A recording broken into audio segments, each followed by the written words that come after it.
Баршаңызға сәлем, сіздермен бірге Дамира. Бүгін өзбек халқының ұлттық тағамы хамир хасиб мантысын бірге дайындайтын боламыз. Видеоны соңына дейін қараңыздар. Біз ең алдымен қамырын елеп дайындап қоямыз. 1 килограмм ұнға 2 жұмыртқа мен 350 грамм су кетті. Өздеріңіздің отбасыңыздағы адам санына байланысты қамырды елесеңіздер болады. Менің отбасым үлкен болғандықтан, сондықтан мен көбірек қамыр еледім.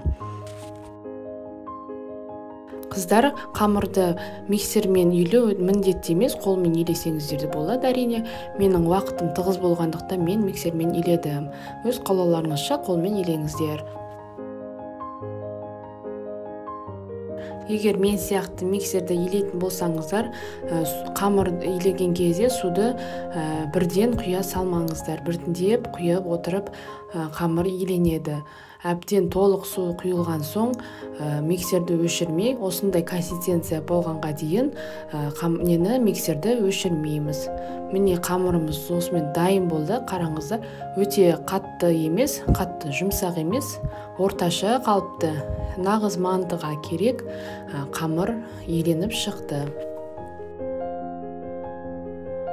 Қамырымызды ыдыстан шығарып, әбден басып тындырып қоямыз. Қамырымыз тынғанша біз салмасын дайындаймыз, яғни начинкасын дайындаймыз. Начинкасын дайындап болғанға дейін біздің қамырымыз әбден тынып дайын болып тұрады. Екіге бөліп қоясыздар. Ал начинкасын дайындаймыз. Менде 800 грамм қолдың фаршы болды.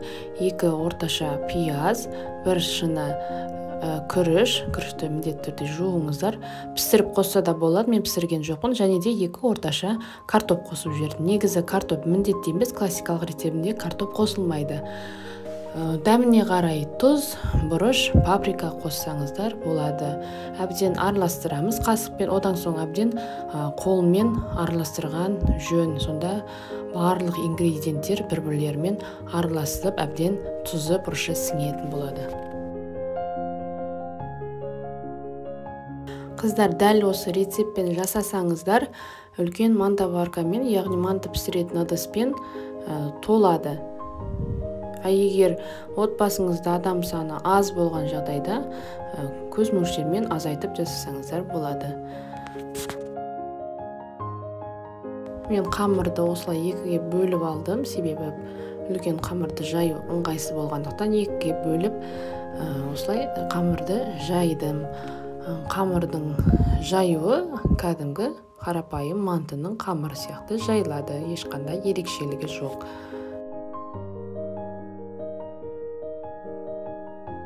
Қамырды жұқалап жаямыз. Өте жұқа болу қажет, қалың болып кетпесін, себебі орағанда өте қалың болып онша емес, және де арасы дұрыс піспей қалады. Жұқалап жайып, дүрпіштіліп кесеміз, ортасына салмасын осылай шетіне қарай саламыз. Ортасына емес, шетіне қарай салып, жауып, екі шетін бекітіп, орай саласыздар. Өте жеңіл жасалатын манты, ешқандай қиындығы жоқ, көп уақытты да алмайды, және дәмі өте ерекше шығады. Мантоваркамыздың ыдысын майлап 45 минутқа буда пісіреміз. Қыздар, дәл осы рецептпен жасауларыңызға кеңес беремін. Отбасыларыңызға міндетті түрде ұнайды. Және де осы мантыны ерекше қылып, қаймақпен, сарымсақпен, укроп араластырып, чесночный сметанный соус жасап берсеңіздер, өте ерекше болады. Оның рецебті менің каналымда бар.